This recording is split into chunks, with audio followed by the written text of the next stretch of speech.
अस्सलाम वालेकुम, मैं हूं फ़ारूक बलोच और आप देख रहे हैं मेरा यूट्यूब चैनल। पिछले दिनों मेरा एक दोस्त के पास जाना हुआ वेल्स में। तो वो मुझे कार्डिफ शहर के सबसे अच्छे शीशा बार में लेके गया, जो उनकी नज़र में सबसे अच्छा शीशा बार था। तो एज़ एन आउटसाइडर मेरे लिए ये जज करना बड़ा मुश्किल था what makes it the best शीशा बार, क्योंकि मैं किसी और बार में तो गया नहीं। लेकिन वहाँ जो मैंने थोड़ा टाइम गुजारा, उसमें जो ऑब्जर्वेशंस हुई, उसमें जो चीज़ मैंने पिक की वो ये थी कि जो उसका मालिक था वो हर टेबल पे जाके बड़ी खुश अखलाक़ी के साथ मुस्कुराते हुए चेहरे के साथ लोगों से बात कर रहा, उनके हाल अहवाल पूछ रहा और उनसे बेसिकली जेन्युइनली पूछ रहा कि भाई आपका एक्सपीरियंस कैसा है, किसी चीज़ की कमी तो नहीं है। इनफैक्ट वो सर्व भी कर रहा था, सिर्फ हाल अहवाल पूछने नहीं आता, हमारे टेबल पे भी आके उसने सर्व किया। उसको पाकिस्तान के बारे में काफ़ी नॉलेज थी और उसने मुझे फ़ील नहीं होने दिया कि मैं कहीं बाहर से आया हुआ हूँ। ऐसा लग रहा था हमारा कोई दरमियान बॉन्ड है। इनफैक्ट शीशा बार के अंदर मौजूद थे तो डिस्कशन निकला कि पाकिस्तान में शीशा बार्स पे जो बैन लगा तो उसको सब पता था बैकग्राउंड से। कहा हाँ, मेरे दोस्त वहाँ हैं, वो बताते हैं किस तरह बैन लगा। मेकिंग श्योर कि यहाँ पे जो एक्सपीरियंस को मिल रहा है कस्टमर को, यानी मुझे और मेरे जैसे लोगों को, उसमें कोई कमी ना रह जाए।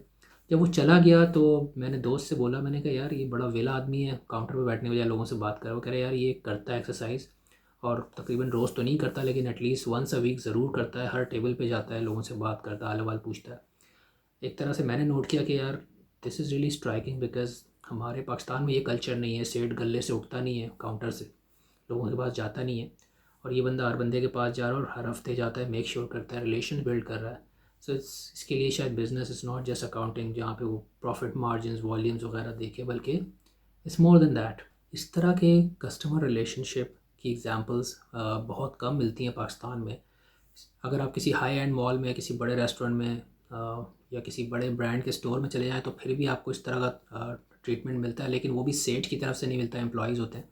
यहाँ पर देखें आपके ओनर जो ट्रीटमेंट दे रहा है वो बड़ा रेयर है, पाकिस्तान में इस तरह नहीं मिलता। और प्लस ये कि ये यहाँ पे पूरा कल्चर है इस तरह का, ऐसा नहीं कि सिर्फ उस शीशा बार में था। इसी तरह के एक्सपीरियंसेस दूसरी जगहों पे भी हुआ। मेरा पहला वीक था लंदन में, तो यहाँ पे एक मैं बार एक नाई की दुकान पे चला गया था, इसी तरह का एक्सपीरियंस था।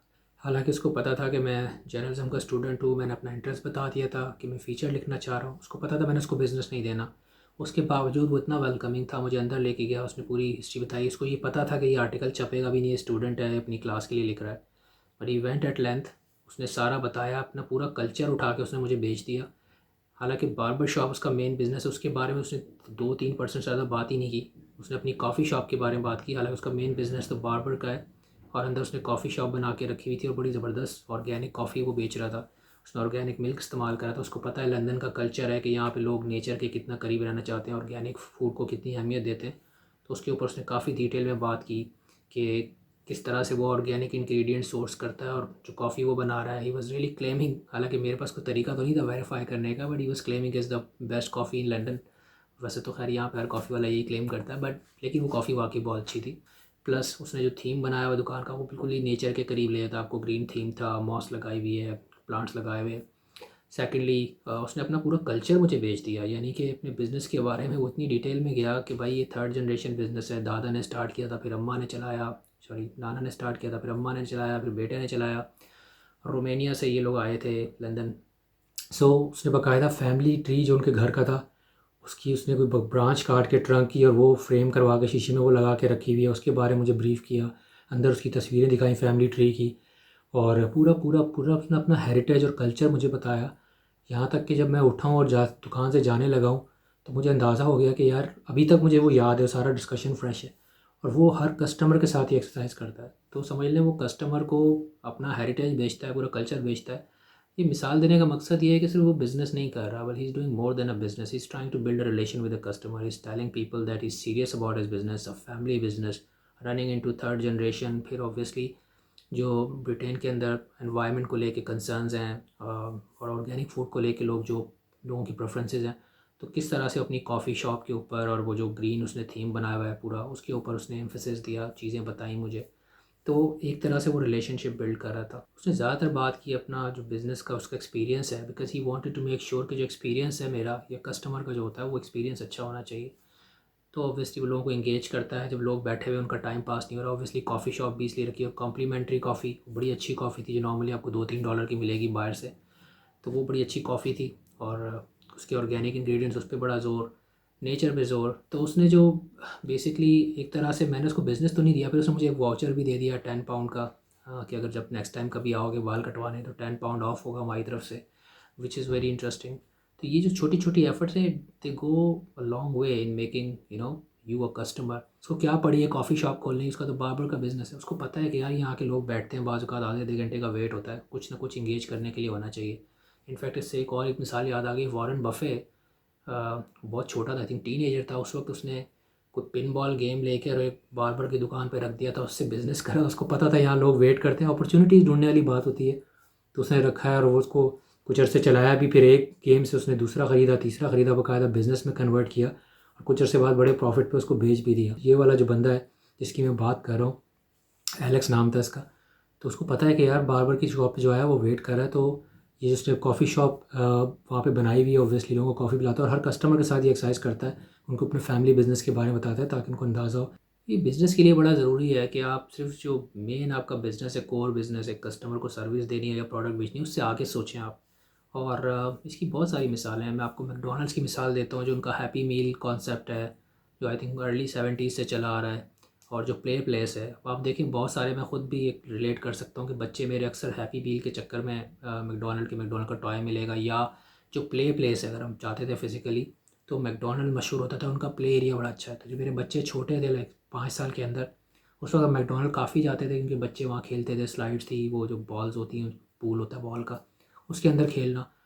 तो उसका मैकडॉनल्ड का तो कोर बिज़नेस जो है वो बर्गर बेचना है, ठीक है, वो ये काम तो नहीं है, बट उन्होंने ये किया कि कस्टमर से रिलेशनशिप बिल्ड करने के लिए। और मैंने अपने ऑफिस में, जब मैं एक्सप्रेस ट्रिब्यून में होता था, मैंने एडल्ट्स देखे हैं 25 ईयर ओल्ड्स जो अभी भी मैकडॉनल्ड जो है हैप्पी मील ऑर्डर करते थे, इनकी चाइल्डहुड मेमोरीज रिलेटेड है।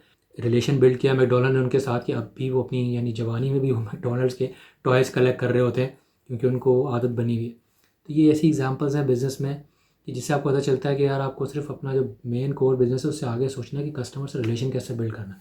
छोटे होते हैं तो बड़ा आसान होता है, हमारे यहाँ तो सेठ उठता नहीं है गले से, लेकिन नॉर्मली अगर आप ओनर हैं और आप लोगों से बात करते हैं, आपने नोट किया होगा कभी कोई कस्टमर आपको कोई कंप्लेन आ जाए एज ए कस्टमर, आप परेशान होते हैं, लेकिन अगर आपका ओनर से कांटेक्ट होता है डायरेक्ट, तो आप बड़े खुश होते हैं, बड़े एतमाद से आप डायरेक्ट ओनर से बात करते हैं, ये मेरा मसला है, वो फ़ौरन सॉल्व करता है। ये बड़ा ज़रूरी है कस्टमर के साथ रिलेशनशिप बिल्ड करना। ठीक है, जब बिज़नेस बहुत बड़ा होता है तो थोड़ा मुश्किल होता है, लेकिन अगेन अब टेक्नोलॉजी आ गई है, लोग फेसबुक के थ्रू, इंस्टाग्राम, ट्विटर के ज़रिए कस्टमर के साथ रिलेशन बिल्ड कर रहे हैं, आप as an owner direct interact कर सकते हैं उनके साथ, तो ये बड़ा ज़रूरी है। और मैं ये नहीं कह रहा कि पाकिस्तान में ये कल्चर बिल्कुल एग्जिस्ट नहीं करता, इनफैक्ट एज अ कल्चर तो नहीं एग्जिस्ट करता, लेकिन आपको मिल जाते हैं कभी कभी ऐसे ओनर जहाँ पे सेठ खुद उठ के आपसे बात कर रहा होता है, बड़ा खुश इखलाक होता है, को अच्छा लगता है।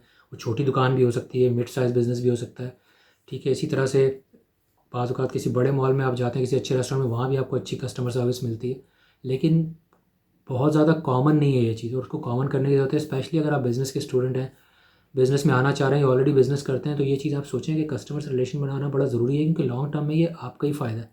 मैं आपको मिसाल देता हूँ, एक मैं कोरंगी क्रॉसिंग पे जहाँ मेरा अपार्टमेंट है, वहाँ एक फार्मेसी है, समद भाई हमारे अगर सुन रहे हैं तो, उनसे मैं सामान लेता था। उनकी मुझे अच्छी बात लगती है, वो हमेशा जो दवाई है ना, अगर मैंने इस्तेमाल नहीं करनी है, मेरे काम की नहीं है, क्योंकि मैं एक्स्ट्रा ले गया, जब इंसान बीमार होता है इंसान कोशिश करता है यार ज़्यादा ले लो, वापस ना आना पड़े, लेकिन जब बच जाती थी मैं वापस करता था, वो हमेशा कर लेते थे। लेकिन ज़्यादातर मेडिकल स्टोर्स वाले वापस नहीं करते, फिर ज़ाहिर है उनकी डीलिंग बड़ी अच्छी होती है, आपसे बड़ा अच्छा डील करते हैं। मैं अभी भी बाज़ औक़ात मैं यहाँ बैठा हूँ, मुझे घर में ज़रूरत पड़ जाए, फ़ोन करता हूँ, वो घर पे चीज़ पहुँचा देते हैं। हालाँकि उनको शायद कॉस्ट पड़ती होगी, लेकिन जितना मैं जानता हूँ कि इन द लॉन्ग टर्म जो मेरा रिलेशन रहा उनसे 5-6 साल से, मैंने उनको बिज़नेस ज़्यादा ही दिया होगा। तो कहने का मकसद है इखलाक अपनी जगह, रिलेशनशिप अपनी जगह, प्लस आप उनको बिज़नेस भी दे रहे हैं, क्योंकि जब आप लॉन्ग टर्म कस्टमर बन जाते हैं, you are a customer for life. और किसी भी बिज़नेस के लिए रिटर्निंग कस्टमर ज़्यादा इंपॉर्टेंट होता है बजाय इसके जो एक वन टाइम कस्टमर हो। अब कितना समद भाई कितना कमा लेते अगर मुझे रिफ़ंड नहीं देते, ठीक है, कितनी 4-5 दफ़ा मैं गया हूँगा वो दवाइयाँ वापस करने, लेकिन जो 300-400 दफ़ा बताएं दवाई उनसे ली और वापस नहीं की, ओब्वियसली उन्होंने ज़्यादा बिज़नेस किया होगा। तो आई होप कि आज की वीडियो में आपको कोई ना कोई मैसेज ज़रूर मिला होगा, अगर आप बिज़नेस करना चाहते हैं या ऑलरेडी बिज़नेस में, कि कस्टमर के साथ रिलेशनशिप बिल्ड करना बड़ा इंपॉर्टेंट है। आपसे जल्द दोबारा मुलाकात होगी, अपना ख्याल रखिएगा, अल्लाह हाफ़िज़।